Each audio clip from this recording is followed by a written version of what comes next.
Buenas tardes, estimados alumnos, estimadas alumnas. Vamos con el especial preguntas de test. Mega resumen de preguntas de test. ¿Qué es lo mejor para aprender las preguntas de test? Hacer test. ¿Cómo se aprende, memorizan preguntas de test? ¿Cómo se aprende a hacer preguntas de test? Haciendo test, ¿vale? ¿Que vale la pena repasar un poco lo que ha caído otros años y ver las preguntas de test en texto? Pues bueno, no está mal porque a lo mejor nos puede venir a la cabeza la idea que nos están preguntando. Pues sí, puede ser, es una posibilidad, pero también una de las mejores es hacer test. Así que después de ver este vídeo, pues cogéis los temas y os hacéis todos los test. Vale. Bueno, pues vamos a comenzar viendo todos los temas, las preguntas de test, solo las preguntas de test, ¿vale? En el tema de la norma y ordenamiento jurídico, pues bueno, el concepto de norma, ¿qué es una norma? Una regla, una pauta de comportamiento. Pero claro, una norma jurídica, pues es otra cosa, ¿no? Tiene un contenido jurídico, en el cual la norma jurídica pues, se aplicaría a un caso concreto. La norma jurídica es un concepto general y abstracto, se tiene que poder aplicar a muchas personas. ¿Cuál es la estructura? La estructura que ha caído en test muchas veces. Supuesto de hecho, consecuencia jurídica. El que la hace, el hecho, la paga, la consecuencia jurídica, en otras palabras. Supuesto de hecho, ¿qué es? Pues cómo se articula el que la hace, ¿no? Pues ¿qué es el que la hace? Pues el que hace el qué? Pues un acto, una conducta, un hecho descrito abstractamente. Fijaros que abstractamente en la antigüedad, el que la hace, ¿no? Y la consecuencia jurídica, lo que diga la norma, que es la paga. ¿Cómo la paga? Pues con una pena, con una sanción, como diga la norma, que es la que vincula, la que obliga, que es la consecuencia jurídica que está prevista en la norma. Hay un debate sobre cuál es el último contenido esencial de la norma, cuál es ese núcleo irreductible. Pues bueno, pues en la posición imperativista, que ya te lo dice, imperativo, el que manda, el que obliga, eso es el mandato. El núcleo irreductible sería el mandato, que ha caído muchas veces en test. Aquí tenéis todas las veces que ha habido en test, en junio, en septiembre, en junio, en tal, siempre aquí. Los poderes emanados del soberano van dirigidos a los ciudadanos para que cumplan, y las normas que regulan la coacción serían secundarias, porque lo importante es el mandato hacia los ciudadanos para que cumplan. El juicio hipotético, pues la esencia es pues que el derecho es una sanción. Si es A, tiene que ser B. ¿Qué es la sanción? Y va dirigido a los destinatarios, que son los funcionarios que tienen que sancionar.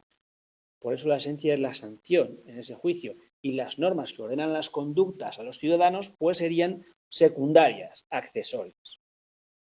La posición naturalista o del orden natural, que nos dice que lo importante, el núcleo esencial es la validez. Y para que sea válida, esa norma tiene que respetar unos criterios fundamentales de justicia. Los mandatos de la autoridad que respeten esos contenidos mínimos de justicia que todos tenemos o todos sabemos que lo que es lo justo, ¿no? Caracteres, pues hay unas notas que definen las normas jurídicas que son alteridad, vinculatoriedad y generalidad y abstracción. Alteridad, pues que hay es una relación entre dos sujetos. Vinculatoriedad, que obligan, bueno, alteridad, el alter, recordar eso del alter ego, pues el alter es el otro. Por eso regula al menos dos. La vinculatoriedad, es decir, que vinculan, que obligan. Generalidad y abstracción, pues eso, que se pueden aplicar, se tienen que poder explicar de modo abstracto a muchos hechos. Tipos, pues los tipos de normas jurídicas, pues depende según el grado de vinculatoriedad de su contenido, pues pueden ser más obligatorias o más vinculantes, como las imperativas o prohibitivas, y luego las prescriptivas. Según el interés que protegen, pues ya sabéis, el criterio del interés hace alusión al interés público. Entonces, ¿qué es el interés público? Pues algo común al Estado y denota la presencia del Estado y también el derecho privado son un medio para satisfacer fines de los intereses particulares. Y también el Estado cuando actúa en calidad de sujeto de derecho privado. Pues ya veis, el interés público es el del Estado y el privado, pues el de los particulares, y también el Estado cuando actúa como particular. También ha caído esto por muchos años, ¿no? Que el ámbito espacial o territorial de las normas, pues tenemos locales, autonómicas, nacionales, regionales, europeas, internacionales. Bueno, aquí podemos hacer una clasificación. Por temporal, pues depende de su vigencia, que puede ser indeterminada hasta que se derogue o determinada, pues como los presupuestos generales del Estado, para un año. En el caso de la mayoría de las normas jurídicas, fijaros que esta pregunta que hay el año pasado, dijo, la mayoría de las normas jurídicas son indeterminadas. En general, las normas, la idea general es que tenga una vigencia indeterminada. Y la excepción son las que se fija un plazo, como la ley de presupuestos, que es para un año. Pero lo normal es que una norma siga vigente hasta que llegue otra que la mejore o la derogue y saque una nueva por el cambio de las circunstancias que la hicieron vigente, ¿no? O que le hicieron, o que el legislador, al fin y al cabo el político, decidió que había que cambiarla, ¿no? En su referencia al objeto de regulación, pues hay sustantivas y adjetivas. Sustantivas, las que se refieren a la conducta humana, y adjetivas, las que adjetivan, las que hablan de los procedimientos que hay que seguir para cumplirlas. El Código Civil y el Código Penal son de hecho sustantivo, mientras, ¿por qué? Porque hablan de comportamiento humano. Mientras que la ley de enjuiciamiento civil y la ley de enjuiciamiento criminal pues son derecho adjetivo. ¿Por qué? Porque adjetivan, porque acompañan, porque regulan el procedimiento. El ordenamiento jurídico, pues hay tres notas consideradas clásicas: la unidad, la coherencia y la plenitud, que vamos a ir poco a poco desgranando. Hay un criterio del de validez, que también es muy importante, sobre todo para la postura de un naturalista, que nos dice que lo más importante es la validez. Pues bueno, para que una norma sea válida, hay dos tipos de validez: formal y de contenido. Formal es que pues, haya un órgano competente que la haya dictado en un procedimiento establecido en la norma y que no haya sido derogada. La validez de una norma expresa su pertenencia a un sistema normativo, porque es la forma natural de la norma, que sea válida. Lo extraño es que si hubiera una norma que fuera inválida, ¿no? Lo normal es que sean válidas. Dentro de esa unidad del ordenamiento jurídico, o sea, el estado normal de la norma es el de la validez. Dentro de esa unidad del ordenamiento jurídico están las notas de coherencia y plenitud, que son las características y las clásicas. La validez, pues también puede ser de contenido, y es que, pues bueno, si no contradice esos principios y valores, o si es justa, si se adecua al sistema de valores, o si es eficaz, pues que, pues si tiene un alto grado de aceptación, de cumplimiento voluntario. En sentido vertical, pues habría jerarquía normativa, y en sentido horizontal, pues habría con el concepto de competencia. No hay jerarquía en horizontal, sino competencia, distintas competencias entre los órganos de las que emanan. Para comprender mejor la noción de unidad, pues es fundamental la imagen de la pirámide normativa, que en la cúspide está la Constitución, elaborado con estratos o escalones, elaborado por Hans Kelsen, y que, bueno, pues, ¿qué nos dice? Pero claro, esta es tan positivista o tan ius positivista que de alguna forma excluye el derecho natural, porque todo se puede resolver desde el principio de jerarquía, ¿no? Y unidad. Jerarquía y unidad. La Constitución está en la cúspide con los derechos fundamentales, diseño de instituciones, la estructura de los tres poderes estatales: legislativo, ejecutivo, judicial. Está la importancia de la norma suprema. Luego están las leyes que proceden del legislativo, que se clasifican en orgánicas, que regulan derechos fundamentales, libertades públicas, régimen electoral, estatutos de autonomía. Obviamente hablamos de la Constitución española, no de otras constituciones, y que requieren para su aprobación la mayoría absoluta.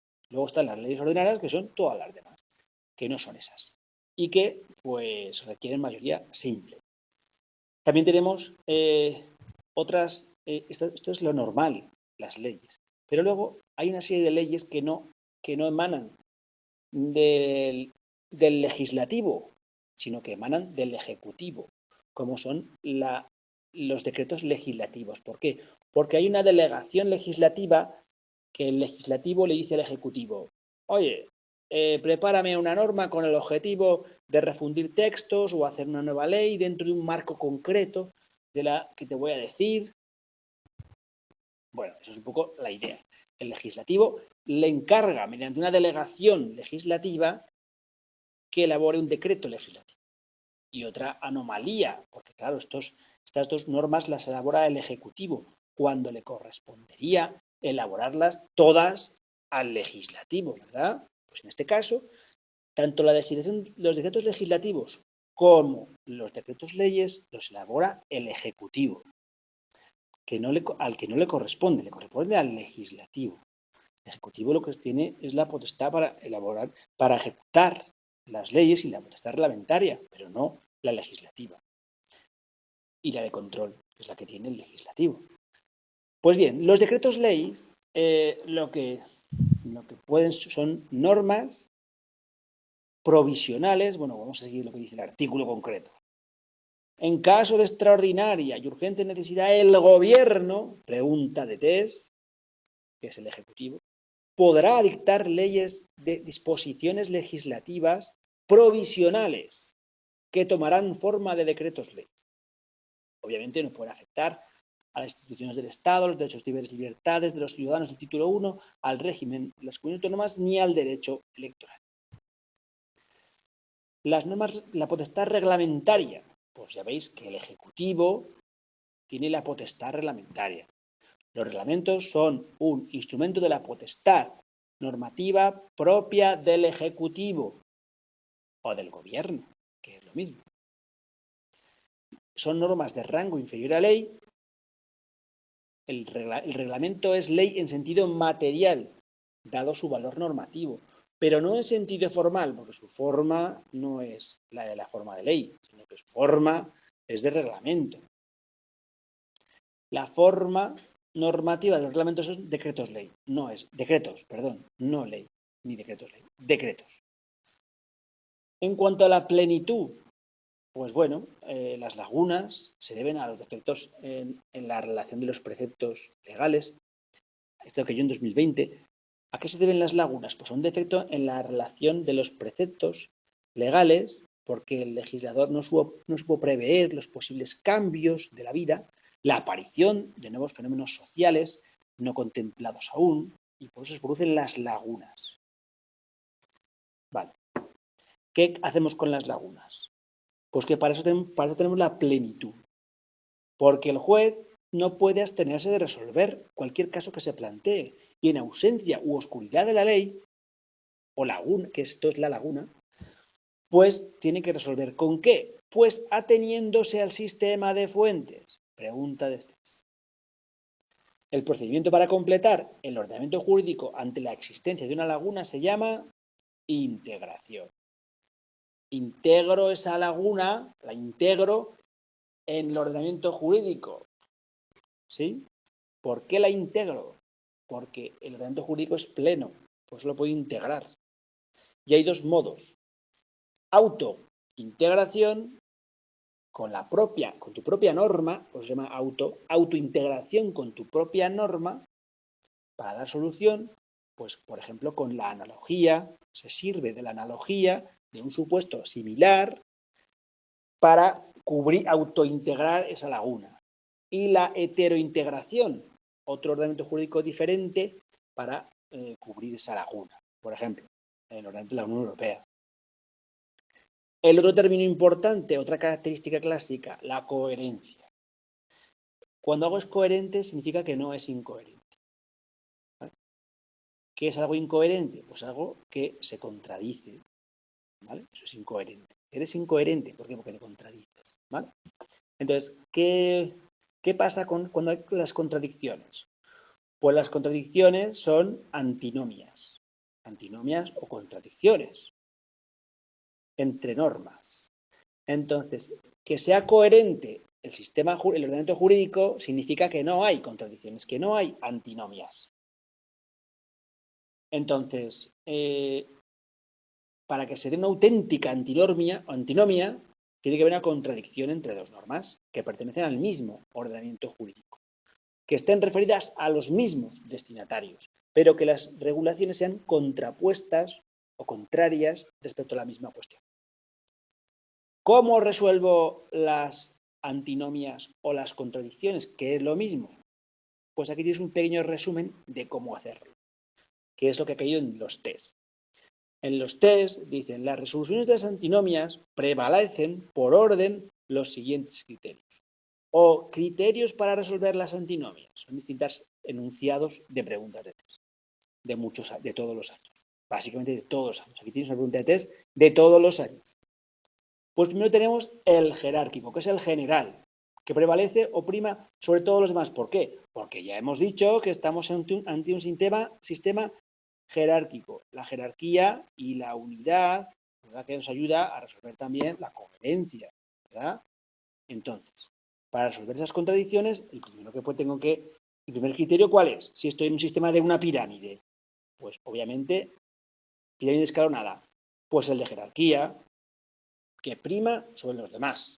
La norma superior prima sobre la norma inferior.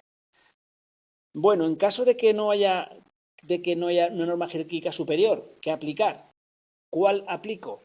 Pues es el de especialidad. ¿Por qué? Porque lo más especial es lo más específico para esa cuestión. Y el último es el cronológico. El cronológico es el último criterio. Si no hay una norma especial, pues tendré que atenerme a la norma más moderna, a la última norma que está vigente sobre ese asunto. Aquí tienes el esquema de teoría, que también me sirve para test, para repasar test, ¿vale? Bueno, la relación jurídica persona y personalidad. ¿Qué tengo aquí? Pues concepto, estructura y contenido. Sobre ¿qué es la relación jurídica? Pues un tipo específico de relación social que se encuentra tutelada por el ordenamiento jurídico. El concepto de relación jurídica es obra del alemán Savigny, no os van a poner todo el nombre, van a poner Savigny, de la escuela histórica, ¿vale? Eso es lo importante. Esto, pues bueno, Savigny, de la escuela histórica, que distingue dos elementos. El elemento material, o de hecho, que es la relación social en sí misma, y el elemento formal, o de derecho, el de la forma. ¿Qué forma tiene la norma? ¿Qué forma? Pues, ¿qué forma tiene el derecho? La norma, la regulación jurídica. Pues esa es la forma, es la norma. Sencillo, la forma es la norma. ¿Y cuál es el elemento material? Lo otro. ¿Qué es lo otro? El hecho, la relación social. Vuelve al concepto. El que la hace la paga. ¿Cuál es el la paga? Pues el que la paga es la forma que es la norma. ¿Y qué es elemento material? Pues la definición de el que la hace. ¿El que la hace qué es? Pues el hecho, lo que ocurre, la relación social en sí misma, lo que ocurre, que tenga la consecuencia de que contemple la regulación jurídica. Bueno, para cada una de las partes se derivan una serie de derechos y obligaciones. Esto es lo que se llamaría pues, sinalagmático, por ejemplo. Que ambas partes tienen derechos, tienen obligaciones. Los derechos subjetivos, cuya titularidad corresponde a las partes tuteladas, y los deberes jurídicos. Solo caben relaciones jurídicas entre personas. Ya hemos visto qué es. Vamos ahora a ver cómo es. Pues cómo es. Pues hay dos elementos tradicionales. Elementos subjetivos, pues los sujetos. Activo y pasivo. Elementos objetivos, el objeto. ¿Cuál es el objeto de la relación jurídica? Pues prestaciones y contraprestaciones. Ese es el objeto de la relación jurídica. El objeto de la relación jurídica es prestaciones y contraprestaciones, ¿vale? ¿Cuál es el contenido de la relación jurídica? Hablamos siempre de relaciones jurídicas, ¿eh? Pues hay dos tipos en el contenido. Dentro del objeto, dentro del objeto hay un contenido dentro del objeto, ¿vale? Que hay dos tipos de situaciones genéricas. La de poder, porque son prestaciones y contraprestaciones, pues está dentro del objeto. La de poder, que es el activo, o la del deber, que es el pasivo. ¿Quién tiene más misterio? Clases de relaciones jurídicas. Pues aquí tenemos muchas, algunas, ¿vale? Absolutas y relativas. Las primeras, sujeto indeterminado, erga omnes. Las segundas, las relativas, frente a un sujeto determinado. Interpartes las llama en un test de 2022. Interpartes, ¿vale? Las relativas. ¿Por qué? Porque hay dos partes determinadas. No es absoluta, que es frente a todos, porque habría una parte indeterminada. Ejemplos de test, que puede estar todo esto en rojo si queréis, ¿vale? Ejemplos de test. muy importantes. Absolutas, por las relaciones jurídicas de personalidad, la nacionalidad, el estado civil, la propiedad, el uso, todas estas que son frente a todos, erga omnes, frente a quien quiera quien quiera vulnerarlas, sujetos indeterminados, ¿vale? Las relativas, lo contrario, relaciones jurídico-familiares, de filiación, que están frente o con una persona familiar, o las obligacionales de crédito frente a alguien, el banco, corporativas, pues son un asociado. Estas, pues son, al ser un sujeto y a sujetos determinados, pues son interpartes. Pregunta de 2022. Y volvemos a la historia, a la clasificación del derecho público o derecho privado. Según el interés en el público, interviene el Estado, y en el privado, los particulares, y el Estado se actúa como particular. Pregunta de test muy recurrente. El sujeto de la relación jurídica, la persona, la personalidad. ¿Qué es persona? Todo sujeto. Todo sujeto capaz de ser titular de derechos. ¿Qué derechos? Pues activo, derechos, pasivo, obligado. Que persona es todo sujeto también capaz de relacionarse jurídicamente. Claro, aquí hablamos de sujetos también a personas pues supraindividuales, a entes. Y por eso tenemos dos tipos. Estos entes, el derecho o el ordenamiento les atribuye la personalidad jurídica, les crea la personalidad jurídica. Hay dos tipos de personas, las físicas, también llamadas naturales o individuales, que son los seres humanos, que adquieren la personalidad en el momento del nacimiento con vida. Pregunta de test. Una vez producido el entero desprendimiento de la madre. Personas jurídicas, colectivas, también llamadas colectivas o morales. Estas son aquellas supraindividuales que el ordenamiento jurídico o el derecho también les atribuye esa, como hemos dicho, la personalidad jurídica.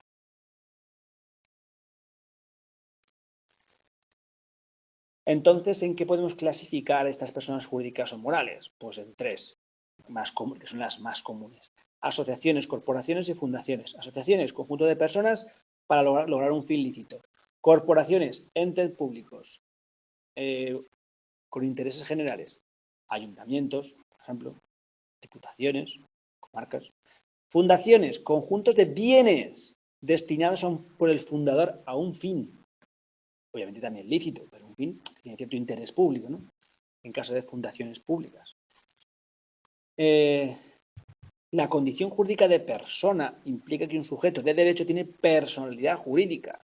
Entonces podemos definir esta como la aptitud para ser sujeto de relaciones jurídicas. Y aquí tenemos la postura naturalista, que nos dice pues que la personalidad jurídica es un atributo humano y que por eso el derecho solo puede reconocerlo o declararlo porque ya es preexistente. Y desde el punto de vista positivista, pues de que el derecho solo existe porque está escrito, pues es que la construcción, la personalidad es una construcción del ordenamiento jurídico y que por tanto lo que hace es construirla en esas normas, pero no significa que preexista. Capacidad jurídica y supuestos de apoyo. Pues bueno, tradicionalmente se distinguía entre capacidad jurídica como presupuesto y capacidad de obrar como acción, como que se tenía esa capacidad de obrar. Esto pues se ha caído, ya no se ha unificado y capacidad jurídica pues lo tienen todos los sujetos de derecho por el mero hecho de ser personas. Y lo que comprende ya no son dos capacidades, no son dos capacidades distintas. Lo que son dos aptitudes. La aptitud para ser titular, si eres apto para ser titular de derechos y obligaciones, y si eres apto para ejercerlos por ti mismo. Las personas con discapacidad, pues ¿qué pasa? Pues que como tienen dificultades para ejercerlos, no para la aptitud, que siempre vas a tener capacidad de aptitud por ser persona, pero puedes tener mermada por algún motivo físico, psíquico, psicológico, esa aptitud para ejercerla. Entonces, ¿qué pasa? Pues que a las personas con discapacidad, mayores de edad, se les ponen medidas de apoyo. ¿Para qué? Para el ejercicio de su capacidad jurídica, para el ejercicio, para ejercerlos, recordar, hemos dicho, ¿vale? Estos apoyos, ¿en qué supone? Pues faculta a otras personas para intervenir en actos con el alcance que señale la persona que tiene esa discapacidad. Pues bueno, al fin y al cabo es un representante cuya función es interpretar esa voluntad. Únicamente se aplica a mayores de edad con discapacidad, no a menores. Los menores siguen teniendo las figuras de, pues bueno, tutelas y demás. Pero cuando tienen 18 años ya tienen plena capacidad jurídica, pero pueden necesitar apoyo para ejercer la capacidad, ¿vale? Esa aptitud de ejercerla. En el caso de personas colectivas, van a necesitar siempre al menos alguna persona física que pues, ejerza esa voluntad. Hecho jurídico, acto jurídico y la institución jurídica. Pues bueno, aquí, pues, básicamente existen hechos que carecen de relevancia jurídica y hechos que pueden clasificarse en naturales, si no interviene el hombre, humanos, si interviene el hombre, pero el acto jurídico, pues es el acto hecho humano, voluntario, que se da, pues, una intencionalidad, ¿no? Los actos jurídicos pueden ser lícitos o ilícitos, de acuerdo con el ente jurídico, o ilícitos. Estos ilícitos, pues, pueden ser delitos realizados con dolo, intención, o cuasi delitos realizados por culpa o negligencia. ¿Qué es una institución jurídica? Pues, por ejemplo, la institución jurídica de la filiación, pues tienes ahí todas las relaciones jurídicas análogas relacionadas con la filiación, la paternidad, el matrimonio, la patria potestad, todo esto, ¿no? Así, institución jurídica es un concepto que ya apareció con el jurista Gallo, que recogió en el Corpus Juris Civilis Justiniano para realizar una función sistemática sobre materias afines, relaciones jurídicas análogas y, pues bueno, estudiarlas mejor. Sirve para eso, para, pues bueno, para expresar una institución con fines didácticos, ¿no? Aquí tienes pues toda esta clasificación que también sirve, y todos estos resúmenes de texto que también nos sirven también para test. Ahí está, no los quitamos. Derecho real, empezamos con la parte de derecho patrimonial.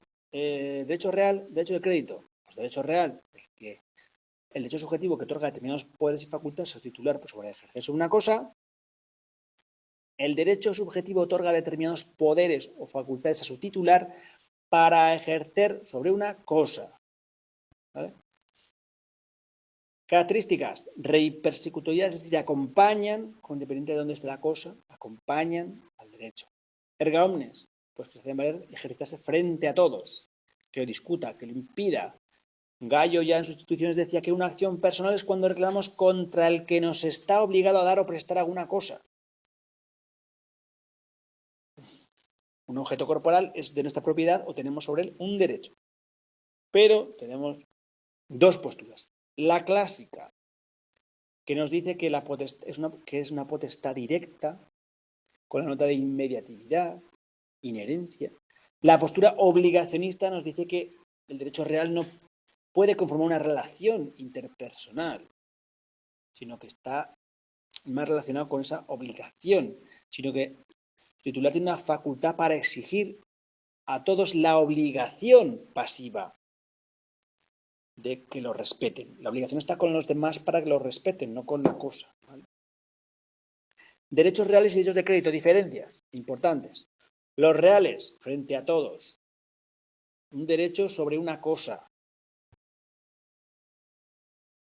Por su ejercicio no se extingue. El de crédito vincula un acreedor con un deudor. Tiene eficacia interpartes, porque hay dos. Es una relación interpersonal. Y con su ejercicio eficaz se extingue. La propiedad y derechos reales, pues bueno, pueden dividirse en dos, propiedad y derechos reales en cosa ajena. El derecho real en cosa ajena es un derecho más limitado, porque pueden ser varias personas. La propiedad es en cierto sentido absoluta. ¿Cuándo es absoluta? Pues porque los derechos reales en cosa ajena es más limitado, porque está más limitado a algunos concretos, a algunos derechos concretos. Las tres facultades de alguien que tiene un derecho de propiedad libre de cargas es que tiene el derecho a usarlo,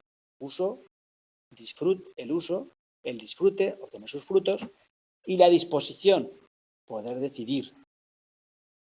Cuando una cosa es plena, se dice que hay propiedad plena cuando está libre de cargas. Pues bien, derecho de facultad de uso, pues lo puede usar o ceder su uso, disfrutar, obtener los frutos, ya sean naturales, cosechas o crías, o civiles, intereses o rentas. En función de la garantía, pues ya sabéis, prenda o hipoteca. ¿Para qué? Pues un derecho para garantizar el cumplimiento de una obligación. Son derechos accesorios, TTs. Prenda, ¿qué es? Pues la casa de empeño. Dejo un bien mueble que lo desplazo, que pertenece al deudor en manos del acreedor. La hipoteca pues recae sobre un inmueble, no se desplaza la posesión de la cosa y se ofrece en garantía. ¿Qué es el patrimonio? Pues el patrimonio es un derecho romano, ya pues un conjunto de bienes propios, una persona natural o jurídica, un conjunto de bienes patrimoniales susceptibles de estimación o cuantificación económica. Pero el concepto jurídico de patrimonio va un poco más allá, también tiene en cuenta esos bienes, no solo los tangibles, que es una concepción materialista, sino también los intangibles, que también cuenta las relaciones jurídicas del titular, ese conjunto de relaciones jurídicas de contenido económico susceptibles de evaluación pecuniaria de las que es titular la misma persona física o jurídica que actúa como sujeto activo o pasivo. Hay dos elementos esenciales, ese conjunto unitario, unidad, de carácter con el mismo fin, un titular, el mismo titular, y patrimonial, atribuido a ese sujeto con capacidad para ser titular, pero se trata de un atribuido a un conjunto. Unitario, es un conjunto reconocible y atribuido a un titular. En definitiva, el conjunto de bienes que componen el patrimonio precisa en todo caso la existencia de un titular. Si fallece, pues la será herencia yacente hasta que alguien lo reclame. Derechos reales en propiedad, tipos, pues ya veis, el uso y disfrute, en cosa ajena, el de propiedad, tipos, propiedad, facultades, si es plena, libre de cargas, uso, disfrute y disposición. En cosa ajena, tipos, pues aquí tenéis servidumbre, usufructo, uso, habitación, censos, superficie y tal. De garantía, estos son de uso y disfrute, de garantía, prenda, o sea, empeño, hipoteca. Clases de daño, pues bueno, aquí tenéis resumido todas las clases de daño. Mirároslo, si queréis, en el resumen, está bien, como queráis. Aquí tenéis las cuestiones más importantes de test. Repasarlas. La obligación, pues bueno, es un concepto social, en ocasiones tiene eficacia jurídica, la obligación está vinculada al comportamiento humano, deriva de obligarse, un vínculo, una ligadura, una sujeción, una relación jurídica entre dos personas. La definición doctrinal de las instituciones de Justiniano, pues que la obligación es un vínculo jurídico por el que quedamos constreñidos a hacer alguna cosa según las leyes de nuestra ciudad. Vínculo, relación, vínculo jurídico, con efectos jurídicos. Constreñidos, porque tenemos un deber. Según las leyes, porque están vigentes según el derecho. La definición práctica que la recoge el digesto de Justiniano. La esencia de las obligaciones consiste en constreñir a otro para que nos dé, haga o preste algo. La obligación es un vínculo jurídico el que damos compelidos para dar, hacer o prestar alguna cosa. El Código Civil lo que nos dice es que toda obligación consiste en dar, hacer o no hacer alguna cosa. Lo que caracteriza la obligación es que ese dar o hacer son jurídicamente exigibles. Fuentes del vínculo. Del vínculo obligatorio. ¿Por qué? ¿De dónde nace la obligación? Pues ya nos decía Gallo que toda obligación nace de un contrato o de un delito. Pues sí, básicamente. O de un contrato, que es la forma más genérica, por el acuerdo de voluntades, es decir, me obligo porque me he obligado en un contrato, o por su incumplimiento y por el delito, porque derivan indemnizaciones o consecuencias jurídicas y obligacionales. ¿Vale? Las obligaciones, dice el Código Civil, nacen de la ley, los contratos y cuasi contratos, los actos o omisiones ilícitos en el que interviene cualquier género de culpa o negligencia. Ahí lo tenéis, culpa o negligencia. Las obligaciones nacen de la ley. Las obligaciones derivadas de la ley no se presumen, solo son exigibles si están en las leyes. Se regirán por los preceptos que la ley hubiera establecido. son independientes de la voluntad humana porque nacen de la ley. Su fuente es la potestad de los poderes públicos. Los contratos y cuasicontratos son que las obligaciones nacen de los contratos que tienen fuerza de ley entre las partes contratantes y deben cumplirse. Los cuasicontratos pues, son actos unilaterales que tienen trascendencia porque, bueno, pues porque aunque son unilateralmente ilícitos, pues obligan. Clases de obligaciones, pues según los sujetos, pues pueden ser de tres clases: parciarias, cumulativas y solidarias. Parciarias, cada uno asume su parte, solo su parte. Y cada uno está facultado para reclamar, y cada acreedor está facultado para reclamar solo una parte.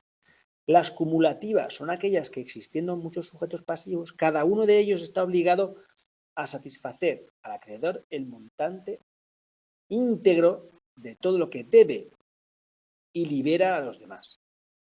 Las solidarias son aquellas en que cada uno de los acreedores, solidaridad activa, está facultado para exigir a cada uno de los deudores el importe.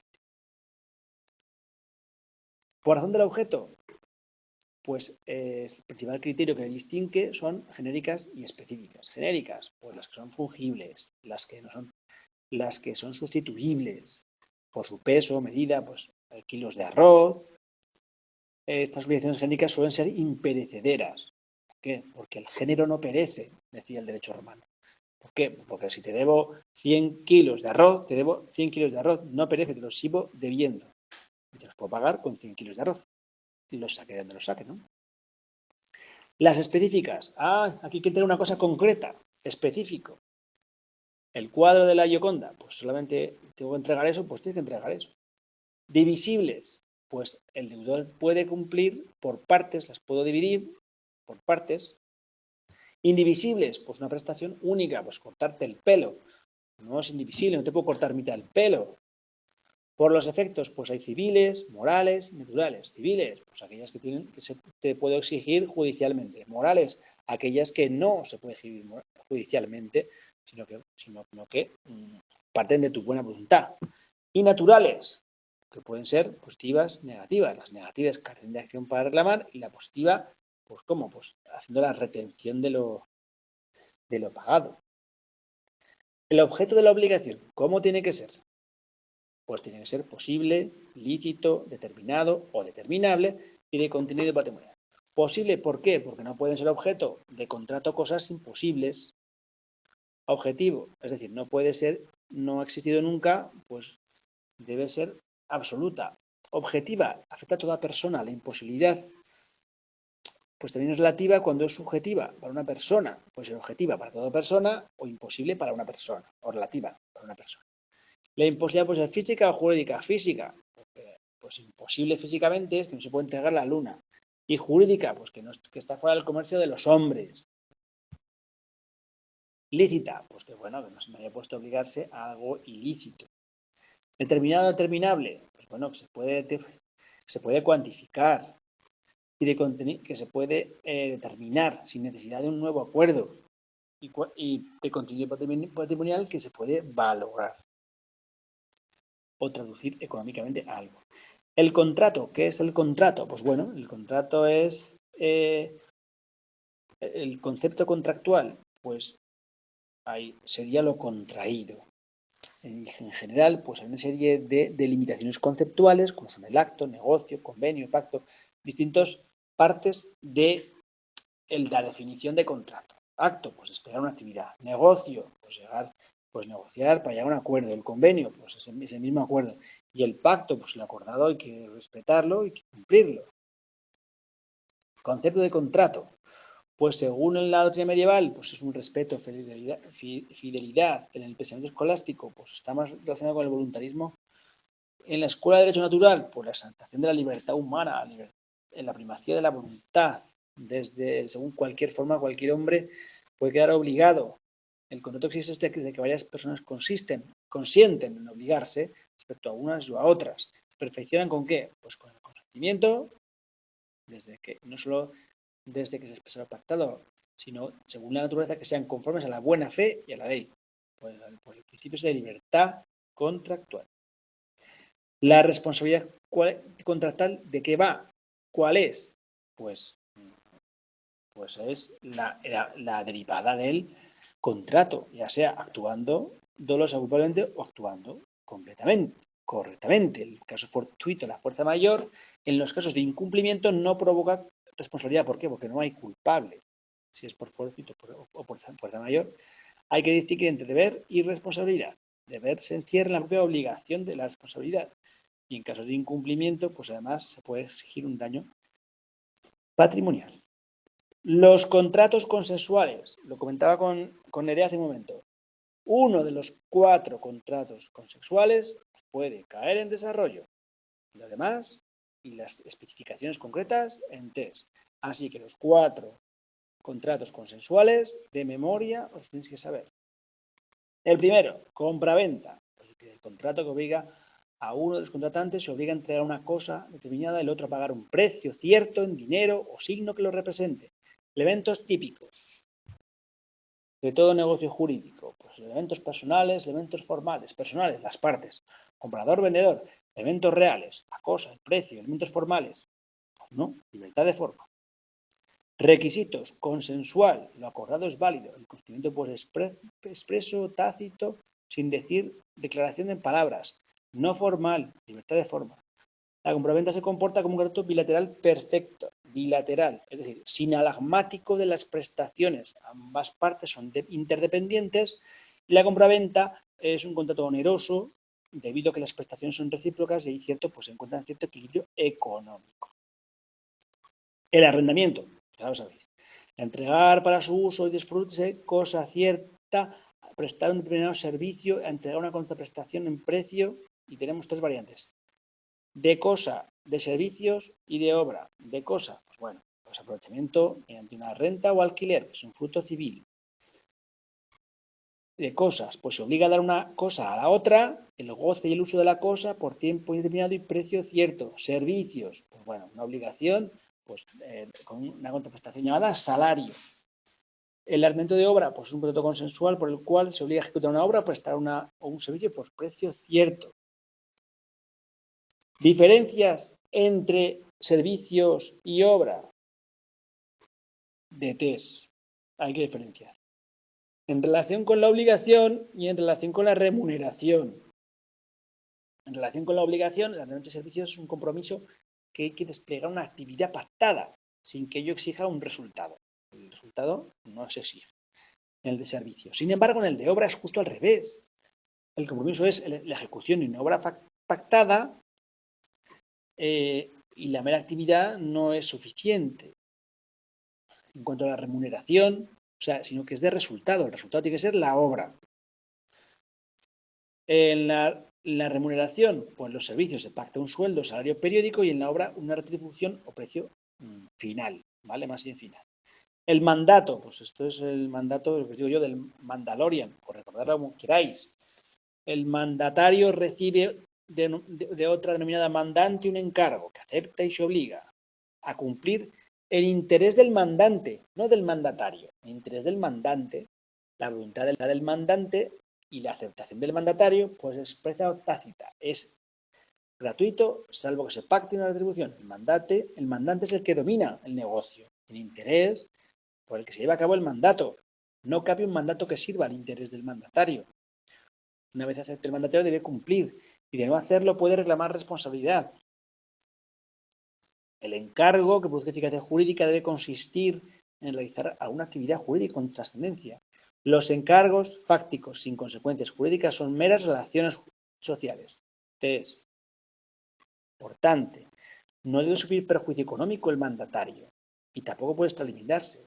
Por el contrato de mandato se obliga a una persona a prestar algún servicio o hacer alguna cosa por cuenta de encargo de otra.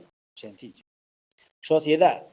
¿Qué es la sociedad? Un contrato consensual, no formal, frecuentemente por escrito, porque para la prueba es unilateral, multilateral perfecto, genera obligaciones para las partes de tracto sucesivo, porque no se prevé un fin, sino que sea sucesivo, se dilata en el tiempo, es oneroso, es un contrato por el cual una o dos más se obligan a poner en común dinero, bienes o industria con el ánimo de partir entre sí las ganancias.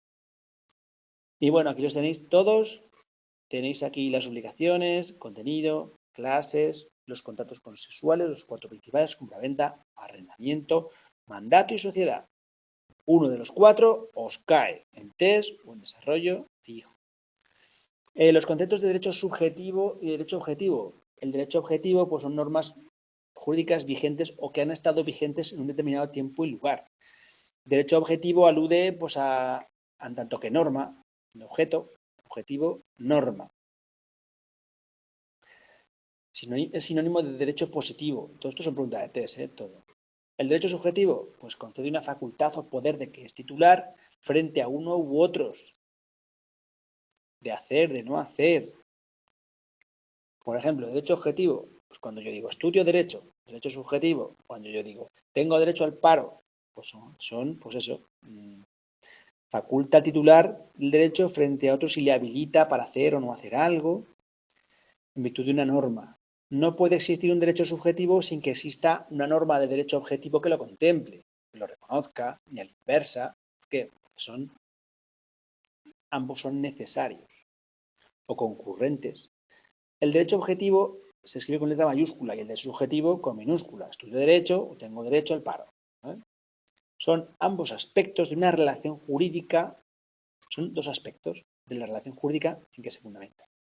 El contenido del derecho subjetivo, pues ya veis, expresa poderes o facultades. El derecho subjetivo se expresa ¿en qué? En poderes o facultades. ¿Cómo me acuerdo de que el derecho subjetivo son poderes o facultades? Pues aquí veis, Superman, no sé, lo que queráis. Superpoderes, poderes, facultades, posibilidades frente al sujeto, obligados frente a los demás. Facultades, ¿qué tienes? Pues uso, disfrute, disposición y pretensión. Uso y disfrute, pues el ejercicio pacífico y libre. Ya sabéis, uso, disfrute, obtener los frutos, disposición, tomar decisiones sobre ellos, pretensión, exigir a otros una conducta, acción, o sería pues pretensión o acción, ¿no?